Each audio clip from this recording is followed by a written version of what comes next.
ओम शांति। हम मनन कर रहे हैं राजयोगी जीवन की आधारशिला ब्रह्मा भोजन। हम जब बाबा के बच्चे बनते हैं तो बाबा हमें श्रीमत देते हैं। जैसा अन्न वैसा मन, जैसा पानी वैसी वाणी, जैसा संग वैसा रंग। जिसमें से मुख्य आधार बाबा बताते अन्न। तो जो आत्माएं ईश्वर की याद में रहकर भोजन बनाती हैं, शुद्ध पवित्र स्थान पर भोजन बनाती हैं, शुद्ध पवित्र हाथों से भोजन बनाते हैं और शुद्ध पवित्र मन में बाबा को याद कर बाबा के साथ बैठकर खाना खाती हैं, वही भोजन ब्रह्मा भोजन कहलाता है।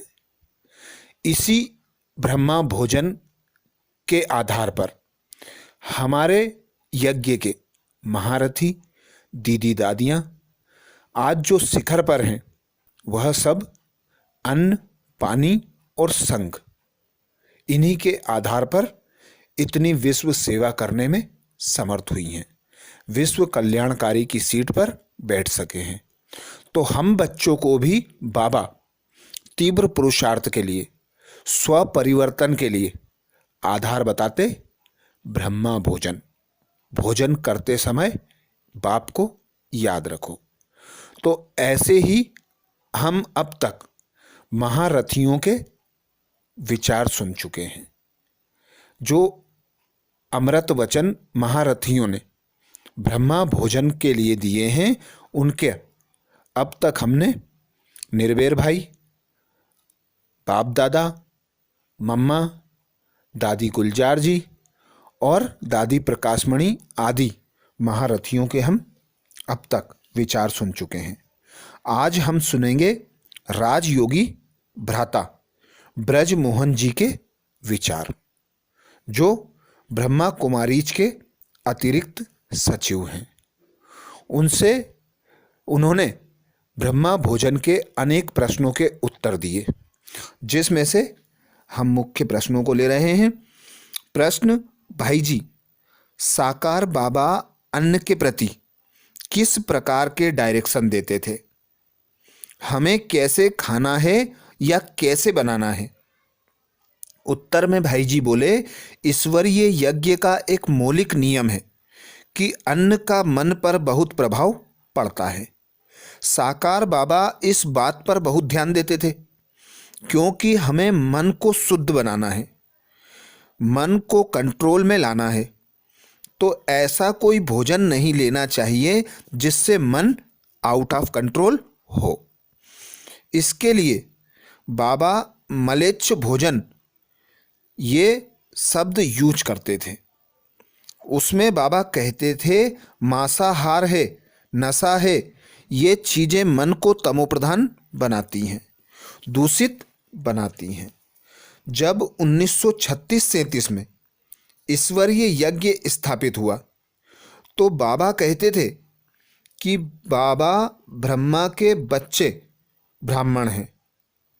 ब्राह्मणों का पहला कर्तव्य होता है शुद्धि रखना, बाहर की भी शुद्धि रखना, अंदर की भी शुद्धि रखना। बाहर की शुद्धि के लिए बाबा कहते थे, कोई भी व्यक्ति टॉयलेट जाता है तो उसको स्नान करना आवश्यक है। बिना स्नान किए व्यक्ति अशुद्ध है। बाबा ने प्याज और लहसुन खाने को भी मना किया हुआ है। बाबा कहते हैं, इसके अंदर कुछ ऐसे तत्व हैं जो मन को उत्तेजित करते हैं। प्याज को जब व्यक्ति काटता है तो उसकी आंखों में आंसू आ जाते हैं। इससे पता चलता है कि इसे विषैला फ्रूट क्यों कहते हैं। बासी भोजन को भी बाबा मना करते थे। बाबा यह भी कहते थे, यज्ञ का कणा दाना बहुत वैल्यूबल है। बाबा कहते थे, एक तो भोजन में पड़ने वाली वस्तुएं सात्विक होनी चाहिए, दूसरा जो उनको बनाते हैं उनकी वृत्ति का भी बहुत असर पड़ता है। बाबा खास तौर पर ध्यान खिंचवाते थे कि भोजन बनाने वालों की यही सेवा है कि विशेष योग युक्त होकर परमात्मा की याद में सब्जी काटें, दाल बनाएं। बाबा कहते थे कि भोजन तैयार हो जाता है तो उसको फिर शिव बाबा को भोग लगाइए ताकि उसमें शक्ति आ जाए। नॉर्मल भोजन में नॉर्मल शक्ति रहती है, लेकिन परमात्मा की याद से एक अलौकिक शक्ति भरती है जो मन को शुद्ध करती है। फिर बाबा कहते थे जब खाएं तो खाते समय भी खास ध्यान रखें कि हम अपने शरीर के द्वारा मन को ईश्वरीय प्रसाद खिला रहे हैं। उसी ध्यान में रहकर खाएं, बाबा की याद में खाएं, बातचीत ना करें। ऐसा भोजन भी एक प्रकार से आत्मिक शुद्धि का बहुत बड़ा साधन है। बीच बीच में हफ्ते में एक बार बाबा खुद भी बच्चों के साथ भोजन पर बैठते और बच्चों को दृष्टि देते थे ताकि हम देख सकें कि बाबा किस प्रकार से भोजन करते हैं। बाबा कहते थे रॉयल्टी यही है कि एक बार लिया फिर दूसरी बार नहीं लेना चाहिए। बाबा कहते थे इकोनॉमी रखनी है, जितना भोजन चाहिए उतना ही लेना है और उसको खाना है, बहुत स्नेह से खाना है कि परमात्मा हमें खिला रहे हैं। बाबा दिखाने के लिए खुद भी बच्चों को एक एक गिट्टी खिलाते थे। वैसे तो हर विशेष दिन विशेष भोग लगता था, उसके अलावा गुरुवार रखा हुआ था। विशेष दिन पर भोजन को भोग के रूप में बनाया जाता था, भोग लगाकर खाया जाता था। दुनिया में लोग ब्रह्मभोज करते हैं, उसका अर्थ वे लेते हैं अच्छा भोजन खाना, लेकिन वास्तव में इसका नाम है ब्रह्मभोज। भक्ति में लोग ब्रह्मभोज करते थे, उसे अच्छा भोजन मानते थे, लेकिन इसका जो नाम है वह है ब्रह्मा भोजन। अर्थात ब्रह्मा के द्वारा भोजन करने की जो विधि सिखाई गई है वह बहुत ही सुंदर है। इसमें कई बातों पर ध्यान देना है, जैसे भोजन की मात्रा, हमें कितना भोजन करना है, फिर भोजन खाते समय हम कितना अनासक्त रह सकते हैं। बहुत ही स्वादिष्ट भोजन सामने आ गया, उसको खाते समय क्या हमारा मन आसक्त तो नहीं हो गया? तो बीच बीच में अपने को चेक भी करना है। एक बार भोजन में खीर भी मिल रही थी, पापड़ भी मिल रहा था। एक बहन ने मेरी खीर वापस ले लो, लेकिन 2 पापड़ दे दो। एक बहन ने कहा मेरी खीर ले लो, लेकिन 2 पापड़ दे दो। तो उन्होंने दे दिए। श्याम को जब मन में संकल्प आया मैंने ठीक किया या नहीं किया, वह मातेश्वरी जगदम्बा के पास सायकल गई और पूछा मम्मा खीर तो अच्छी चीज़ है, लेकिन खीर को वापस करके मैंने एक पापड़ लिया है, क्या मैंने राइट किया?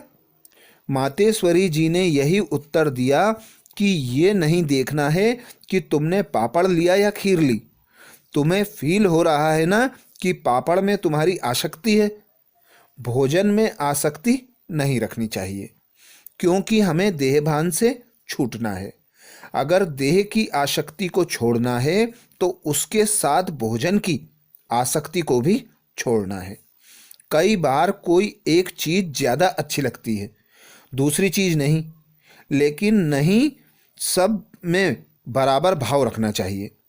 बहुत सारी शिक्षाएं हमको दी गई हैं, मैंने पर्सनली देखा है।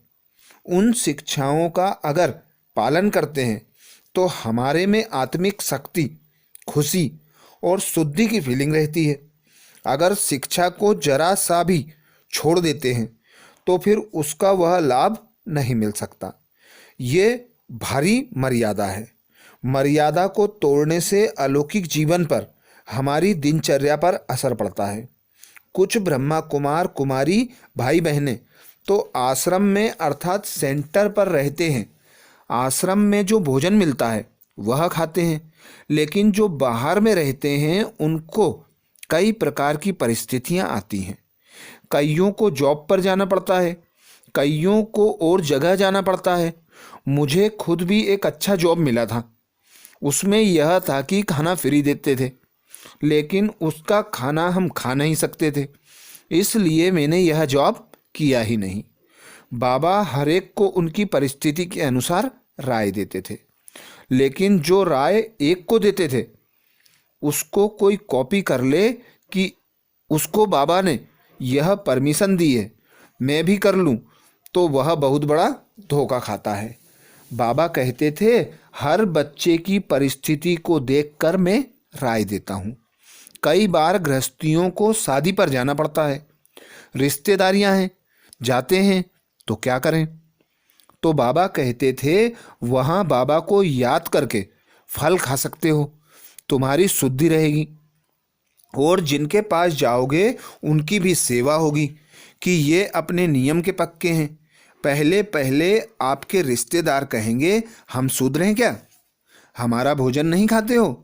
लेकिन जब वे देखेंगे कि ये नियम और मर्यादा का पालन करते हैं तो उनके अंदर रिस्पेक्ट बैठता है।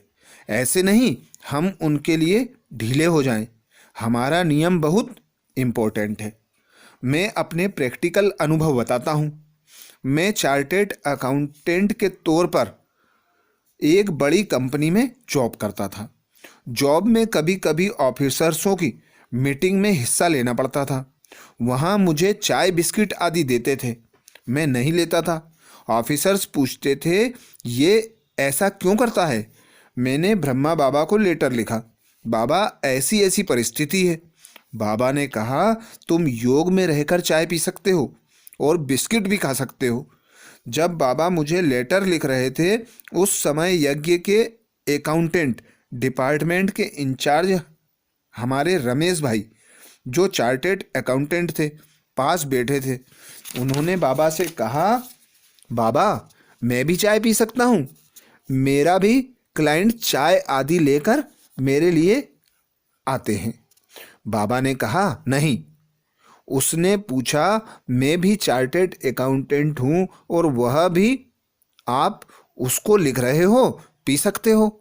बाबा ने कहा, देखो उसकी नौकरी है, वहाँ ऑफिसर्स दूसरे हैं, तुम फ्री हो, तुम क्लाइंट के साथ नहीं भी पियोगे तो तुम्हारा क्लाइंट कुछ बोलेगा नहीं।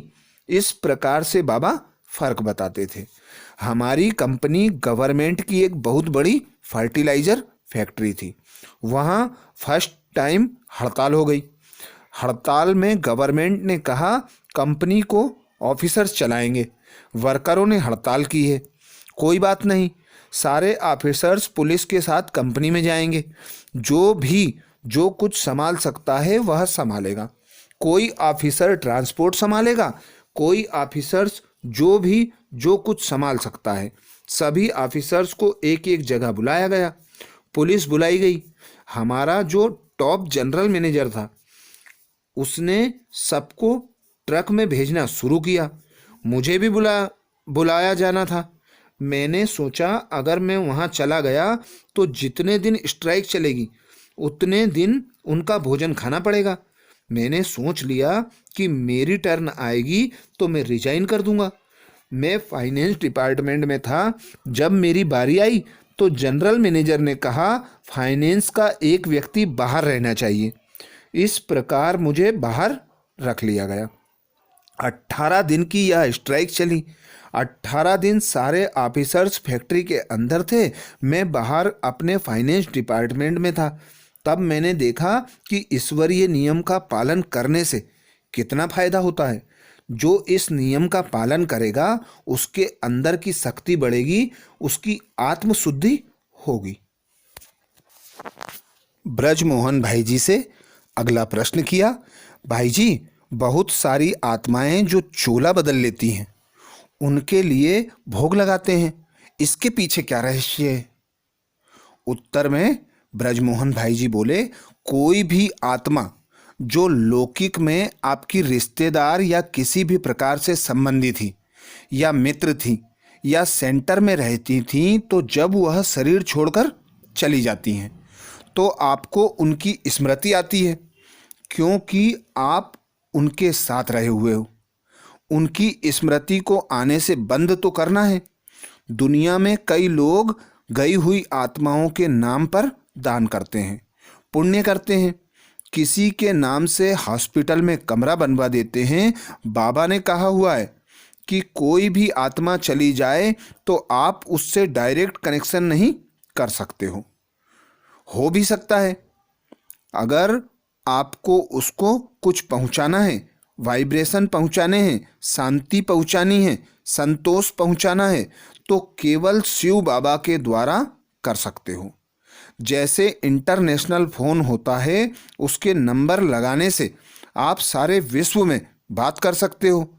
बाबा ने कहा यह एक विधि है। जो लोग इस तरह से जाते हैं उनके लिए बाबा का भोग लगाते हैं। इससे लगाने वाले को भी आत्मिक शुद्धि होती है। जिस आत्मा के निमित्त लगाते हैं उसको भी इसका प्रकंपन पहुंचता है। यह इसका रहस्य है। अगला प्रश्न किया, क्या वह आत्मा भोजन स्वीकार करती है? भाई जी बोले, आत्म भासना लेती है, भोजन तो शरीर खाता है, वह आत्मा तो शरीर रहित है, इसलिए भासना ले सकती है। हम बाबा को भोग लगाते हैं तो क्या बाबा भोजन खाता है? भासना लेता है तो भासना पहुंचती है। अगला प्रश्न भाई जी से, भाई जी बाबा सिखाते हैं जब हम भोजन करते हैं तो रॉयल तरीके से करना चाहिए। ब्राह्मण रूप से क्या क्या चीज़ें हैं जिनका ध्यान रखना है? बचपन में हमको कई बार बोलते थे कि पूरा हाथ गंदा नहीं होना चाहिए। उत्तर में भाई जी बोले, ये तो बाहर की चीज़ें हैं, दुनियावी चीज़ें हैं, दुनिया में आध्यात्मिकता तो है नहीं। उन्होंने बाहर के नियम बना दिए हैं। दुनियावी रॉयल व्यक्ति कटोरी से पूरी दाल खाली नहीं करेगा, थोड़ी छोड़ेगा। अगर पीने की चीज़ है तो पूरा गिलास नहीं पिएगा, धीरे धीरे पिएगा, मुंह बंद करके पिएगा। आज समाज में इसी को रॉयल्टी समझा जाता है। वास्तविकता यह है कि रॉयल्टी संस्कार की होती है। भोजन के समय कोई धैर्य से भोजन का इंतजार करता है तो कोई को इच्छा अधैर्य हो जाती है कि कब मुझे भोजन मिलेगा। अब मान लो सब भाई बहनें इकट्ठा बैठे हैं, ब्रह्मा भोजन सर्व हो रहा है। कई शांति से अपनी स्थिति में रहते हैं। कईयों के मन में आता है कब सर्व होगा। अपनी स्थिति में रहना, इसको रॉयल्टी कहा जाता है। कितनी मात्रा में खाना, किस स्थिति में खाना, ये संस्कार की रॉयल्टी है। कई मेडिकल दृष्टिकोण से कहते हैं 32 बार चबाकर खाना चाहिए। जब मैं शुरू में आया था, एक दिन पांडव भवन माउंट आबू में 36 प्रकार का भोजन दिया गया। थाली में ऐसी छोटी छोटी कटोरियाँ थीं जिसमें हम नॉर्मली चटनी डालते हैं। हम अपने घर में 2-3 ही आइटम खाएंगे, लेकिन कटोरियाँ भरकर खाएंगे। मेरे को लगा इतनी छोटी छोटी कटोरियाँ, ये क्या भोजन है, मैं तो जल्दी से खा जाऊंगा। लेकिन जब खाना शुरू किया, एक तो इतनी वैरायटी देखकर मन भर गया, फिर 5-6 कटोरियाँ खाकर पेट भर गया। तब मैंने रॉयल्टी सीखी। एक है कटोरी को उठाकर पीना, एक है कि थाली में रखी से धीरे धीरे खाना, ये रॉयल्टी है। धीरे धीरे बाबा हमें स्वाभाविक तरीके से रॉयल्टी सिखा देता है। बाबा ने कहा हुआ है सिंपल भोजन खाओ, बहुत नीचा नहीं खाओ, बहुत ऊंचा नहीं खाओ, मीडियम रहो हर बात में। यही रॉयल्टी है। किसी भोजन को छोड़ देना, किसी को ज़्यादा खा लेना रॉयल्टी नहीं है। यज्ञ में शुरू से ही मुझे बहुत ज़्यादा स्नेह मिला। सारी दादियों में मशहूर था कि ब्रजमोहन भाई को डबल टोली देनी है। मुझे डबल देते थे, मैं बड़ा खुश रहता था। डबल टोली मिलती थी। फिर मैंने देखा मुझे डबल मिलती है लेकिन औरों को तो नहीं मिलती। एक बार प्रकाश मणि दादी जी को विदेश जाना था। माउंट आबू में शांति स्तंभ पर भाई बहनें बैठे थे। दादी जी को विदाई लेनी थी और टोली देनी थी। मैं ऑफिसर था, सूट बूट पहना था। मैं भी आया। दादी जी ने मुझे कहा कि टोली की थाली पकड़ो। पहले पहले तो मुझे अंदर ही संकल्प आया कि ये थाली क्या पकड़ने की है, ऐसे ही दूसरा कोई पकड़ ले, मैं तो ऑफिसर हूँ। उसी समय मुझे बहुत जोर का झटका आया, जैसे किसी को बिजली का करंट लगता है। मैंने चुपचाप थाली पकड़ ली और दादी जी एक एक को मिलाती रहीं, दृष्टि देती रहीं, मेरे से लेकर टोली देती रहीं। उस समय ज़्यादा भाई बहन नहीं होते थे, 60-70 होंगे। जब टोली देना पूरा हो गया तो दादी जी ने मुझे कहा 2 टोली लेने के लिए। मैंने कहा नहीं दादी, एक ही दे दो। मेरा मन सचमुच टोली से भर गया। मैंने देखा देने से मन आपे ही भर जाता है।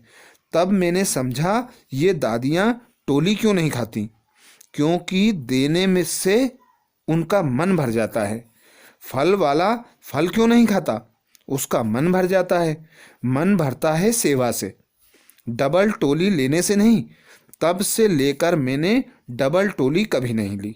मुझे संतुष्टता का अनुभव हुआ। आप देखेंगे जो भंडारे में सेवा करते हैं वे सबसे बात खाते हैं। क्यों खाते हैं? देने से उनके अंदर संतोष आ जाता है। देवता लोग जो भी हैं उनको जितना मर्जी दे दो, उनका मन भरा रहता है। वास्तव में शरीर को ज़्यादा भोजन की आवश्यकता नहीं होती। सतयुग में अथाह है, इसलिए वहाँ हबच नहीं है। यहाँ नहीं है, इसलिए हबच है। अच्छा, तो ये थे भ्राता ब्रजमोहन जी के अनमोल विचार ब्रह्मा भोजन के लिए। अब अगले वीडियो में हम जयंती दीदी के विचार सुनेंगे। ऐसे ही ब्रह्मा भोजन पर अनेक अनुभव, अनेक विचार सुनने के लिए बाबा के चैनल को सब्सक्राइब करें और जितना हो सके बीके भाई बहनों को ब्रह्मा भोजन की ये वीडियो शेयर करें, लाइक करें, कमेंट्स करें। अच्छा, ओम शांति।